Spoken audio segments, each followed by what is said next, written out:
Kendo is now enjoyed by many enthusiasts all over the world, as well as in Japan. We would like children to learn the correct techniques of Kendo, and thus grow to be healthy adults with strong bodies, honest minds and vigorous spirits through the practice of Kendo. This instruction program, produced by the All Japan Kendo Federation, is designed to show the important fundamental movements and techniques of Kendo. We hope it will help beginners and instructors alike.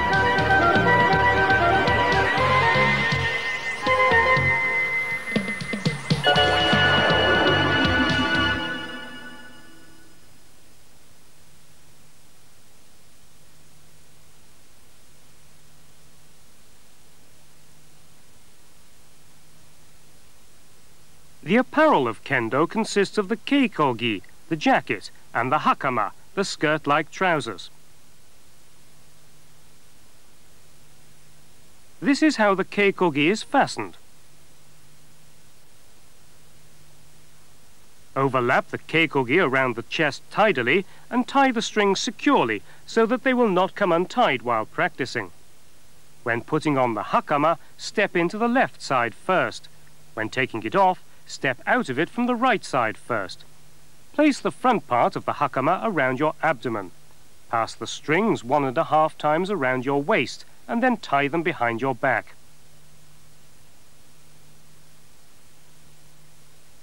Place the koshita, the stiff back part of the hakama, at your waist.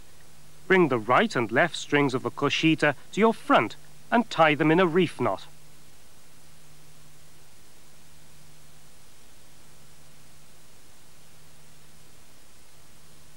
Tuck the ends of the tied koshita strings under the front side strings on both sides. Then put your hands through the openings on both sides of the hakama and pull down the jacket to ensure it's comfortable around your waist.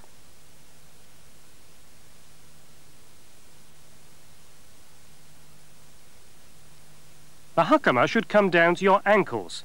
It's important for the back to be higher than the front.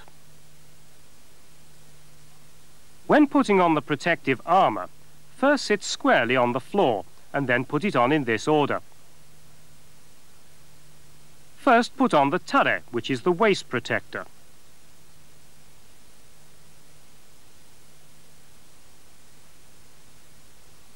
Tie the strings in a secure hanamusubi, a bow, under the large centre flap. This is called the odare.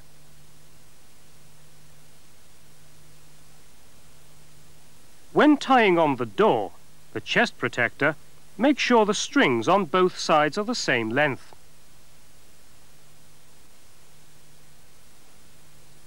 This is how you tie the door strings.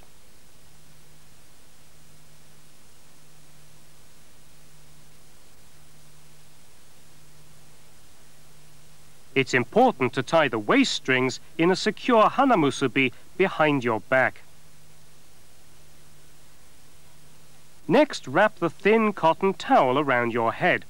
This is called the tenugui. There are 2 ways of doing it. This is one.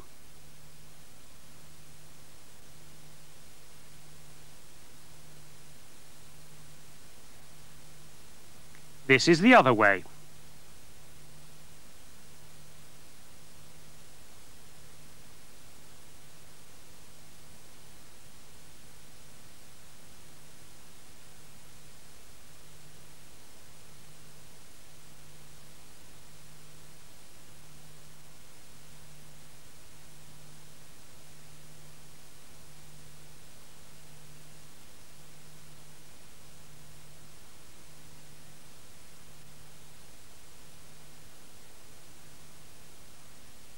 When putting on the mask, or men, make sure your chin securely fits into the chin rest.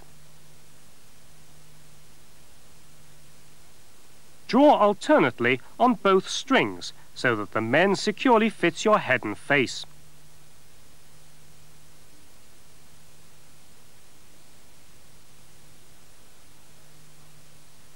When you tie the knot, make sure both sides are equal and don't hang down more than 40 centimeters.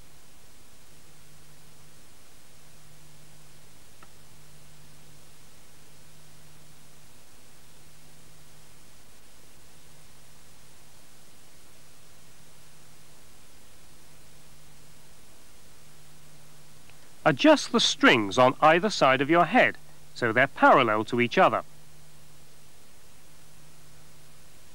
Open the men flaps above your ears. This is important to remember in order to avoid damage to your eardrums. There are two ways to anchor the men strings. One way is to fasten them to the top of the men and pass them under the chin. The other way is to fasten them to the fourth metal rib from the bottom.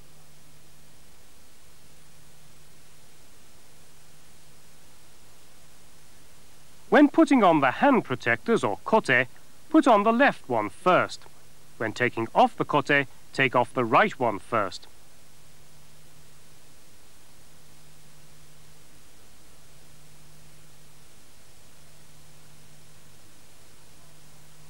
Always put your armor on properly, so it won't come untied while practicing.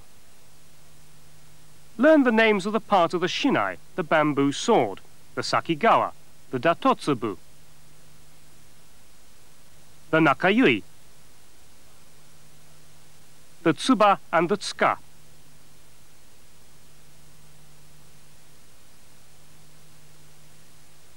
Never use a defective shinai, and always inspect it before use. Here the tsuba, the guard, is in the wrong place. Here the line of the tsuru is twisted and the nakayui has been turned sideways.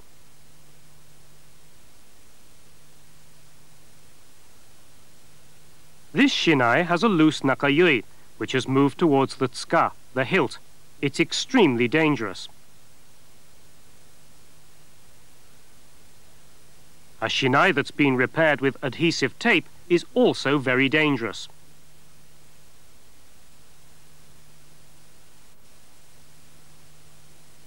This shinai has a broken sakigawa, the protective leather cap for the tip. A shinai that is broken or that has fine splits is also particularly dangerous. The value of inspecting your shinai before use cannot be emphasized strongly enough. There are many ways to carry kendo equipment, but this is the way most people do. First, insert the kote into the men and carry the men in your right arm. Hold the shinai in your left hand.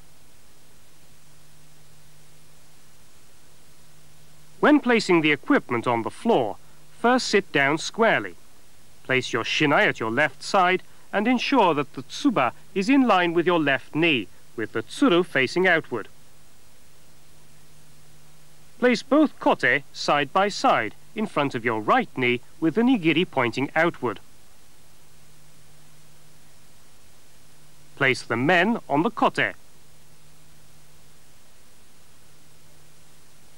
There are two common ways of placing the tenugui. One is to spread it open over the men.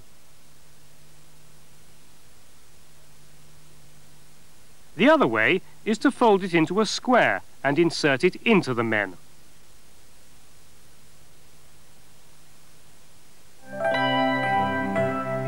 Kendo begins and ends with rei, good manners. Great importance is thus placed on proper etiquette. It's extremely important to develop the art of kendo by exercising appropriate manners and proper posture to express appreciation to your partner.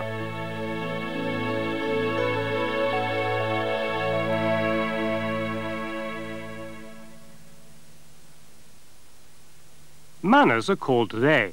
There are two types of rei.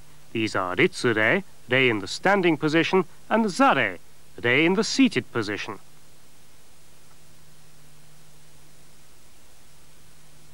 To perform ritsu-rei to shinzen, for example, incline your upper body at an angle of about 30 degrees, with your eyes cast down to the floor.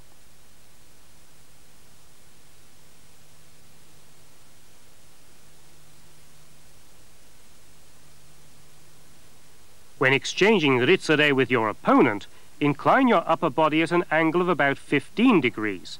It's considered rude to lose eye contact with your opponent when bowing. This exchange is also called moku-rei.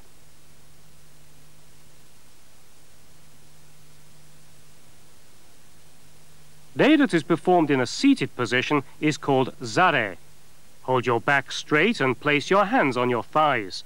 Open your knees to a distance of about 1 or 2 closed fists.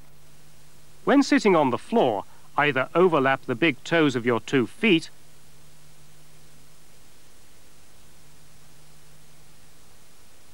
or place them side by side. Place your buttocks on your heels. When standing up, start with your right leg. This is the procedure which is commonly observed.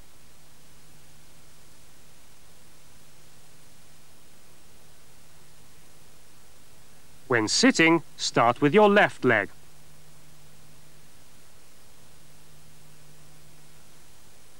This is zare. When inclining your upper body, don't tilt your neck or raise your waist. Place both of your hands on the floor simultaneously and quietly. Also lift them from the floor simultaneously.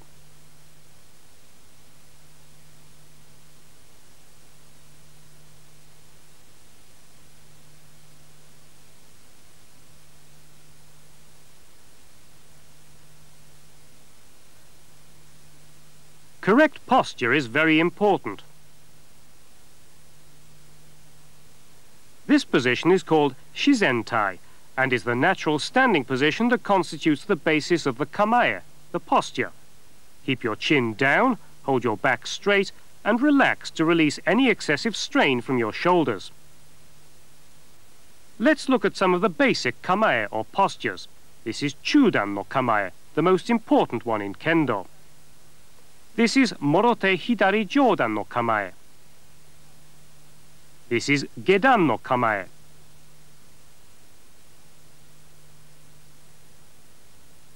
This is hasso no kamae.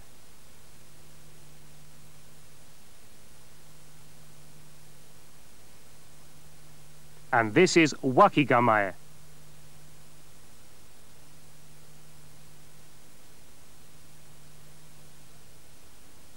Let's first study chudan no kamae, which constitutes the basis of all other postures. Place the little finger of your left hand at the tip of the hilt. Apply firm pressure with the bottom 3 fingers and light pressure with the index finger and thumb. Position your right hand immediately behind the tsuba, the guard. The length of the tsuka should be the same length as your forearm. Hold the tsuka in a way in which the spaces between the thumbs and first fingers of both hands are in line with the extended line of the tsuru.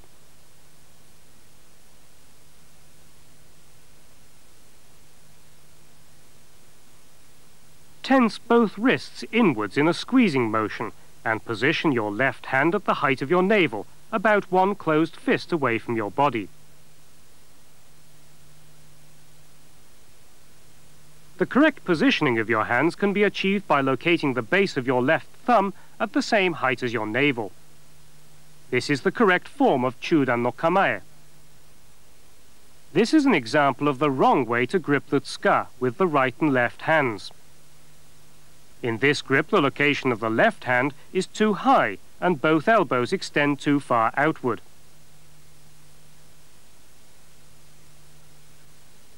This is another bad grip. Both hands are squeezing too tightly. The left hand is too low and both elbows extend in a manner that's too straight. This is the correct form of chudan no kamae. Position the kensen, the tip of the sword, at the same height as your throat. When facing your opponent, position the kensen at the same height as your opponent's throat and direct the extended line of the kensen to point between the 2 eyes or at the left eye of your opponent. Keep the entire body of your opponent in sight, but center your focus around his eyes. Place your toes to point straight ahead and put a distance of about 1 closed fist between your feet. Place the toes of your left foot in line with your right heel. Raise your left heel slightly and balance your weight equally on both feet.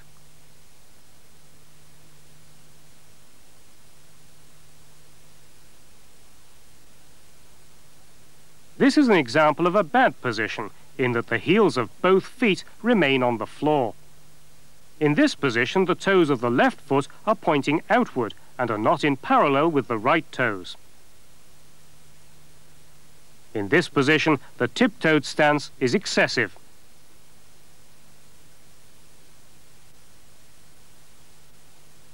In this position, the 2 feet are spaced too widely apart, forward and backward.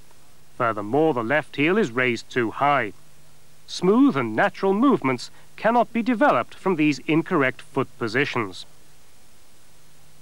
Raise your left heel slightly and balance your weight equally on both feet. Let's study the entire series of movements from the assumption of kamae through the return of the shinai back to its original position. This is called sageto. The shinai is carried with the tsuru facing downward. Exchange ritsure with your opponent. This is taito. Raise your left hand to waist level with your thumb on the tsuba. Keep the kensen at 45 degrees. Take 3 steps forward from your right foot. Raise the shinai in an arc over your head and adopt the sonkyo position, the crouching position.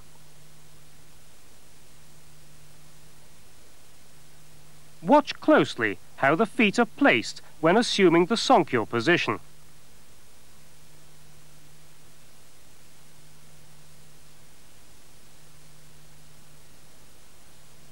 Bend your knees outward at an angle of about 90 degrees. It's essential that you hold your upper body straight when assuming the sonkyo position.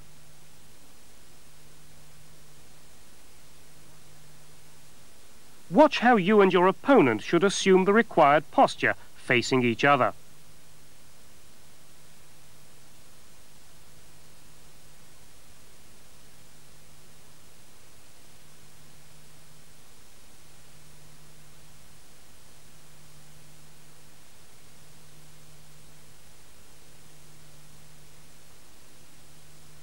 This is the way you should replace your shinai.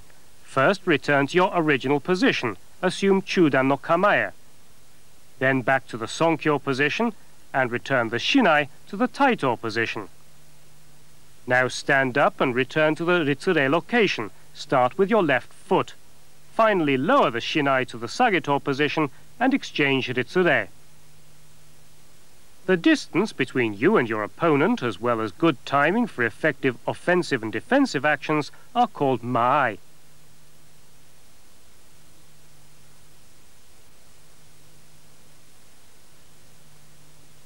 Let's take a look at the basic maai for striking. Issoku itto no maai. 1 step forward enables you to hit your opponent.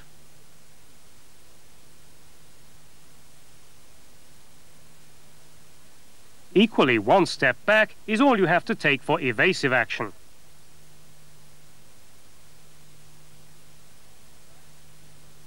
Your shinai and your opponent's should cross at about 10 centimeters from the kensen. A closer stance is called chikai maai or chikama. This is a larger interval called toi maai or toma.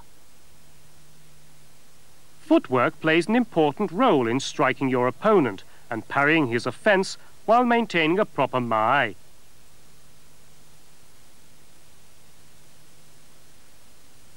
Footwork techniques are known collectively as ashi sabaki. This is ayumi ashi. It enables you to move forward and backward far enough and with sufficient speed when you begin waza or sword technique from a wide maai.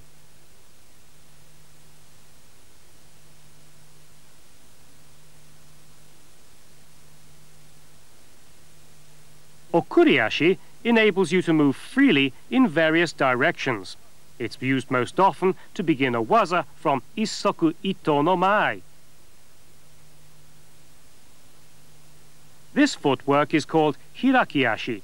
It's used to strike your partner or parry his offense while moving to the right or left.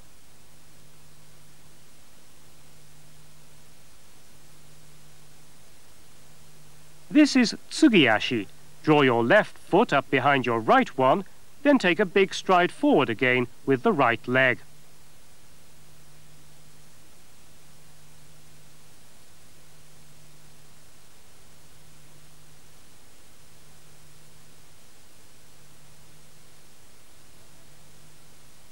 Whatever footwork is used, it's important to keep a straight back and move from the waist, sliding your feet over the floor so you always maintain the correct kamae.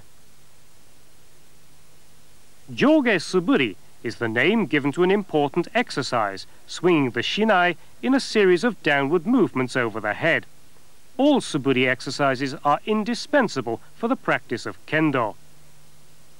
Synchronize the movements of the shinai and your body, and when practicing Joge suburi, make sure that your left hand always passes right in front of the middle of your face. Add forward and backward footwork to your suburi and describe a large arc with the point of the shinai. This stroke is called naname suburi, which is a diagonal swing. Turn your shinai diagonally over your head and swing downward at a 45-degree angle.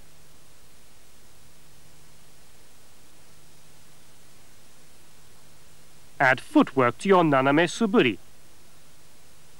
Kukan datotsu is the name given to striking into empty space.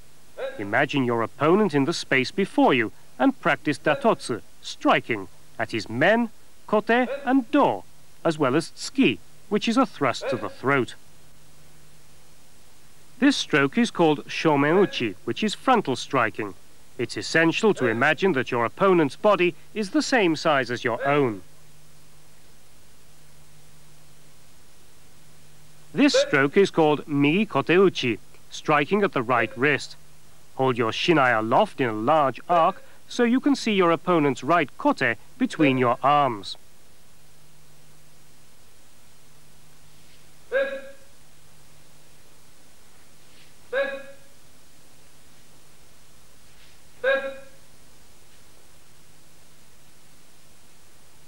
This is migi do-uchi, striking at the right side of the body.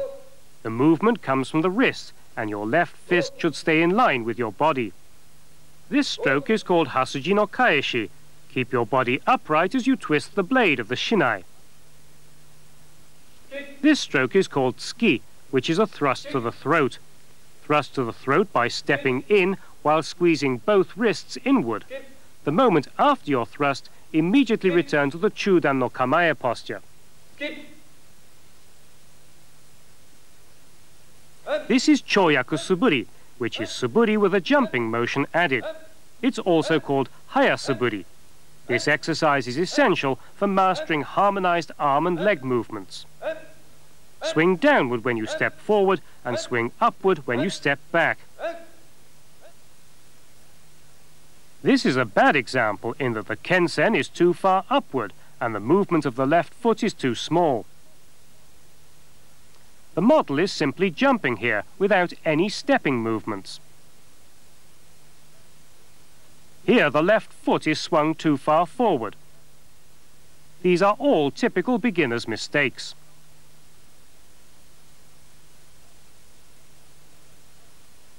When you untie the kendo armor, always sit squarely on the floor and then take off the equipment.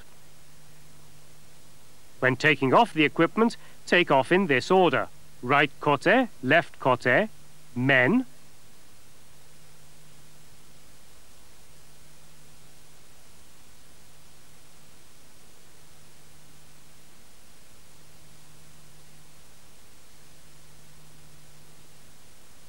tenugui,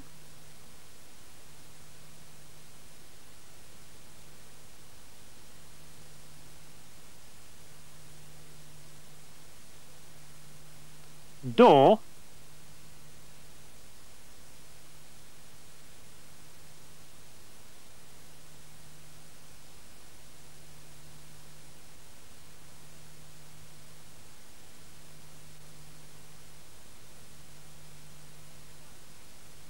and finally the tare.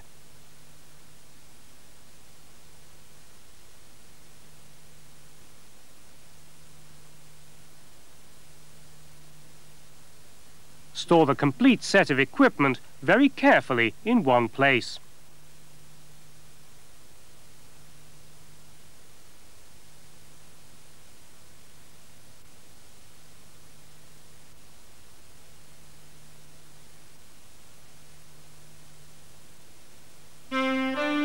This introductory program has shown you the various fundamentals you must correctly understand and learn before you actually initiate the practice of Kendo techniques. We hope that you'll begin and continue the practice on the basis of what you've learned from this program, so you'll eventually be able to develop advanced techniques.